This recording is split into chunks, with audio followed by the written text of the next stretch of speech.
राजस्थान की सरकार के पास पूर्ण बहुमत है। राजस्थान की सरकार राजस्थान की जनता की जनभावनाओं के अनुसार जो हमको मैंडेट मिला है, 5 वर्ष तक का 5 वर्ष का कार्यकाल हम पूरा करेंगे। हमारा काम कोरोना संकट के समय में हिंदुस्तान की जनता ने देखा है। खुद मुख्यमंत्री अशोक गहलोत की तारीफ प्रधानमंत्री नरेंद्र मोदी जी ने की, लेकिन तारीफ के बाद जो निकल कर आया और जिस तरह से भारतीय जनता पार्टी ने, केंद्र की सरकार ने जो षड्यंत्र किया, उस षड्यंत्र में हमारा ये मानना है कि अमित शाह जी और इस पूरे मामले को निपटाने में जो लगे हुए धर्मेंद्र प्रधान के केंद्रीय मंत्री और पीयूष गोयल जी और तमाम लोगों ने, बीजेपी के लोगों ने षड्यंत्र करके 2 कैंप बनाए।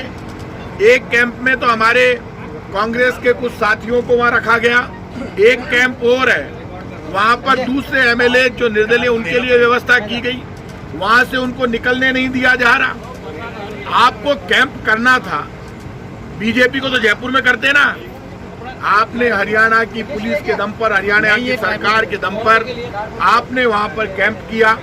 और मैं इतना कह सकता हूं, बीजेपी जब मध्य प्रदेश में हुआ, किसी का नहीं मानती थी बीजेपी, तब अचानक हुआ। और मैं आज कह रहा हूं, राजस्थान की सरकार सतर्क नहीं होती तो अब तक ये सरकार को गिरा चुके होते सर। लेकिन सरकार ने, हर सरकार की और सरकार के मुखिया की जिम्मेदारी होती है कि वो ध्यान दे, और ध्यान देकर सरकार को, जो राजनीति कोई संतों की जमात तो है नहीं।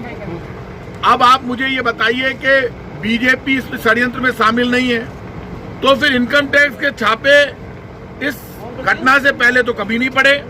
इनकम टैक्स पूरा डिपार्टमेंट, ईडी सब लग गए।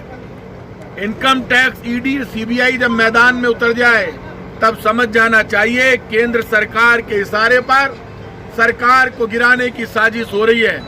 कांग्रेस आला कमान, चाहे सोनिया गांधी जी हो, चाहे राहुल गांधी जी हो, चाहे वेणुगोपाल जी हो, चाहे अविनाश पांडे जी हो, चाहे रणदीप सुरजेवाला हो, दिल्ली तक खबर है। और अशोक गहलोत जी खुद एक्सपीरियंस्ड है, सब जानते हैं। अचानक इनकम टैक्स की 200 टीमें बनाना है।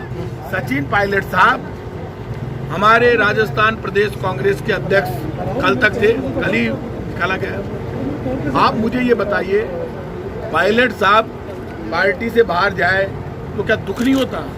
हमारी आत्मा नहीं रोती? क्या राजस्थान के कांग्रेस के लोगों को दुख नहीं होता?